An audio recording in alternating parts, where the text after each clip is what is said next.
Not many films can expertly combine creeping dread, explosive violence, and action movie quips in a way that's completely off the wall but that also works. This was accomplished in the 1998 film Deep Rising, possibly the craziest movie you've ever seen. You can be the judge as we open on warnings of the depths of evil and unknown horrors that reside in the deepest, darkest recesses of the ocean. But if we didn't already know that, this story explores the mysteries of those things that would desire to swallow us whole. And this is driven home by an inhuman POV exploration of some shipwrecks that seem to be fairly enticing. We then find ourselves immediately topside with a ship cutting across the rough waves in inclement weather, piloted expertly by rogue Captain Finnegan and his merry band of degenerate sea persons. He's got Layla helping navigate from the bow and Pantucci handling engines and IT as the navigation systems go down, making it incredibly difficult to maintain his current speed. He and the crew were hired by some shady benefactors to deliver them out into the middle of nowhere. There's a high likelihood of illegal activity here, but Finnegan's most valuable trait is his ability to get a job done and keep his mouth shut when the pay's right. We then swoop in on an ocean liner filled with every hedonistic excess you could ever imagine. Gambling, fire dancing, erotic waitstaff, and so forth. It's every type of entertainment presented all at once. The festivities are interrupted briefly by Simon Canton, the owner-operator of the Argonautica. He welcomes all of the patrons to the maiden voyage of this pleasure cruise for the ultra-wealthy. So beautiful, so elegant, so rich. Yes. Laugh about your wealth and hold nothing sacred. But among the crowd are opportunists like Trillian St. James, here under false pretenses not to spend tremendous riches but to pilfer them. She wastes no time enacting her plan, pausing only for a moment outside to take in the majesty of two humpback whales mating. Back on the clipper, the mercenary passengers cut it up and have some good bro time talking about what bros like. For instance, making love, or who would win in a sword fight with their dicks. You know, guy stuff. Pantucci penetrates their ranks unnoticed so he can take a little peek in their supply locker. While in radio communication about the continuing radar issues, he uncovers a cache of torpedoes they've brought on board. He's then discovered and initiated into the crew, but having only a skeleton crew to begin with, Finnegan lays down the law as captain, pointing out how necessary it is for his engine man to remain unmolested. That's even if, as Hanover points out, he was being a bit nosy. But it's hard to pull the reins in when the boys start stomping spines. So Captain forces a standoff that eventually results in the two leaders calling a temporary truce. Back on the cruise, Trillian strolls into the security locker, which the captain apparently has full access to, along with all of its contents. But no matter, because Simon knows everything that happens on his ship. They even have her entire rap sheet already. Assuming she will continue to cause trouble, they banish her to the unfinished brig. She arrives, but with Simon's billfold.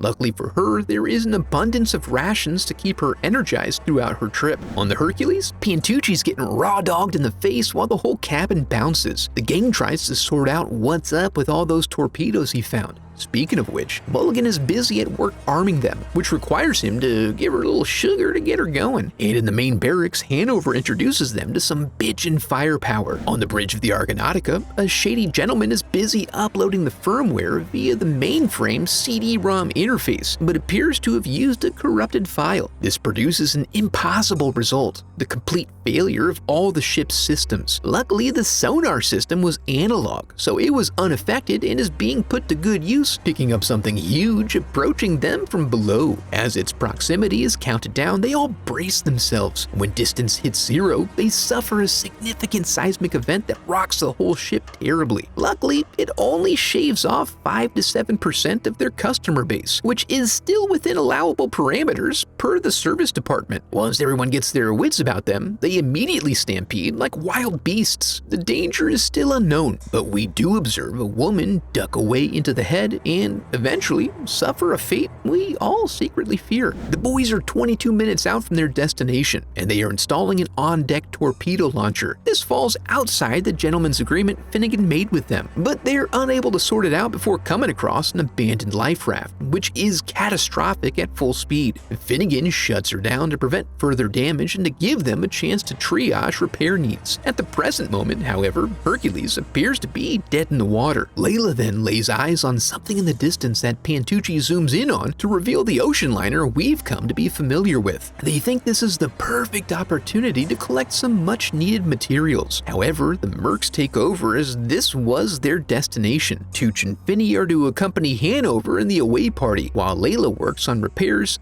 under supervision. They leverage their super advanced military buoy tech to gain access and climb aboard. Then they go pounding down the halls, balls slapping their thighs, guns throbbing in their hands as they grip them tighter and tighter, and they explode into the atrium to show these civilians who's boss. Except the room is totally vacant, other than for the blood pooling all over. When the elevator comes to life, they wait with bated breath, only to find out that they were indeed baited. It's so strange, the life rafts are still here, but no matter how ready they are to boot stomp someone, they don't find any people. But this is a mystery for another day, as they're here for the vault, so they split up and enact the plan. Then we see that Trillian has managed to survive in isolation and is now waking up from her food coma. Deciding it would be best to not be imprisoned, she bridges a couple of hot points and earns her release. Back on the Hercules, Layla's hard at work closing up the hole when she begins to hear strange noises. After assessing that it must be coming from her captor, she returns to heating up this one steel plate. But then, a grody old man enters her hole. It's quite distressing, and so she fails to observe a present danger and is dragged into the water. Old Billy thinks she must be fooling around instead of working, so he heads down there to practice his leadership skills. But his fate, for now, is left to our imaginations. The Alpha team arrives on the bridge where they continue to find no one, while the others have reached the engine room to find supplies. They continue to attempt to make sense of what might have happened and also learn each other's communication styles, so they can more intimately relate to one another. T-Ray hears a strange noise and decides to go off looking for something he can shoot. He wanders the halls, completely distracted by the thought of how badass he must look right now, although the feeling is somewhat diminished when he's ambushed by some tubing. Despite an elevated awareness after this false alarm, he still gets snatched up by an unknown entity, and the walls are pasted with his insides. Mamuli isn't sure if this is a joke or who is to blame for it until stuff starts shaking. Trillian shows back up in the vault room, which is where the Mercs are going. She gets cheeky with Hanover, so he puts her up against the wall. This provides just enough distraction so that when Vivo keycards in, he doesn't catch Simon before getting his wig split. Then, after a casual retaliatory civilian execution, finally open a dialogue. Unfortunately, all Simon can do is sputter about things and whatnot. This actually coincides with reports from Mamuli, who is still somehow incredulous about the presence of unspecified things in the water. But then, something drags him all over the place before turning him into a pink mist.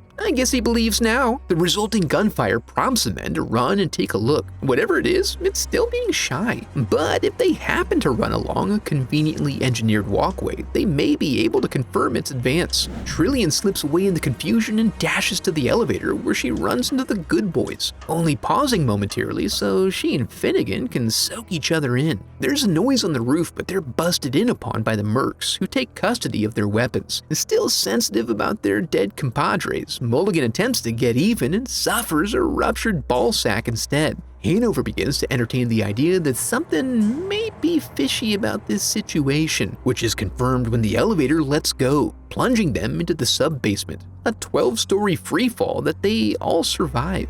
But they emerge into a blood-soaked hallway filled with mostly digested corpses, and if you thought that was bad, the ship starts breathing. Hanover now adopts a more open weapons policy, as it is becoming clear that he will need all the help he can get. There are a few moments of quiet that then explode into violence as they are chased back to the shaft. They exit the other side of the service elevator and wind up in the locker room. Finnegan very sharply makes Simon as Hanover's inside accomplice and presses for a solution to the disabled communication systems. But they're totally melted, so there will be no calls for help. But why, you may wonder? Well, you have no idea, but it's just the overhead. On a ship of this size, he needed an out, and he was paying for insurance, so they owed him. You mean we're all gonna die because you screwed up on the map? Yes, exactly that. Of course, the passengers were meant to survive, but intent is hotly disputed right now. And while they dispute, their guest finally appears. They shoot open what must have been its belly because a partially digested Billy is released into their midst. He gives them a little show and they reopen fire, even though they don't know what part of the thing they're firing upon. In a brief interlude while everyone's scattering, Trillian seems to offer up a handy in exchange for a ride on the Hercules. Can you get me a cold beer? But Finnegan's a gentleman. Then they get a close-up of one of their pursuers, a mindless, blind hunting and consuming machine. Finnegan takes a good long look before Trillian unloads on that mother and they run off. The gang converges on a catwalk just in time to watch the captain get folded up and drawn through a grate. Then they all start busting. It's all so confusing. Luckily, Simon knows a bunch about the deep ocean and suggests these are relatives of a smaller sea creature that tends to get bigger at greater depths. If so, these bad boys are taking their victims alive, sucking them dry, and excreting the leftover skellies. I'm not sure if this info really changes anything for them, but Finnegan now asserts his intent to get to his ship, leaving Hanover to be a follower or die. They make it halfway through the steam room before the lights go out, so they have to take it slow and steady, but in the end, they only find one way to go. Finnegan volunteers to scout ahead with Hanover and Mulligan as backup, and despite the tense situation, it really couldn't have gone better. They don't send the signal back yet, but the stragglers are forced to advance. They have a pretty successful round of injuring it before proactively heading under. Mason takes up the rear, putting him in a predictably vulnerable position. Luckily, he has the wherewithal to arm a plasma charge beforehand, and they lament the loss of their friend. They consider locking down in the galley until the inevitable search party arrives in a few days. Finnegan is a die-trying kind of person, but Mulligan is a with me or against me kind of lad. He's even willing to face down his own boss, the most important person in a man's life. Taking a different approach, Finnegan tells a story about an octopus and a bottle that had a fish in it, and the octopus opened the bottle. You see? Afterward, Trillian takes a crack at reasoning with him as if Finn didn't just tell his legendary bottle story. And just in case anyone doubted the metaphor, the octopus finds its way in. But they let it dawn on him slowly since he needs to learn the lesson most. He then successfully drives it back, resulting in him getting unnecessarily cocky, resulting in his untimely digestion. They continue to try to find a pathway out, but these things keep on hatching on them and forcing them inward and leaving them to wonder what's up with that. Simon, knowing the layout, has his moment of heroism but blows it by sending them in the wrong direction so he can escape on his own. While they lay down a distraction in the mortuary, they stand in disbelief for a period of time before a fresh hole breach sends them scurrying down the halls in different directions, trying to outrun the floodwaters. Somewhere in this whole process, Tooch has taken on voice inflections that have made him too annoying to live. Feed him! All I got is a wet stick of gum and a breath mint! What are we gonna feed him? So Hanover tries to sacrifice him for the greater good, but he manages to tuck away into a dumbwaiter. At that moment, some of them emerge above deck and a few bolts of lightning reveal an island nearby. While inside, Pantucci's looking for a place to take a rest due to his new leg hole, but Hanover shows up to ruin it. He's acting awfully strange, and we pull back to discover that he's buried up to his taint in deep ocean graboid. Recognizing the look on his face to be one of pleading, Pantucci gives him the whole-ass gun instead of just one bullet. But it all balances out as he takes a pot shot at his homie, which actually was the only bullet, so he damns himself to a slow and uncomfortable death.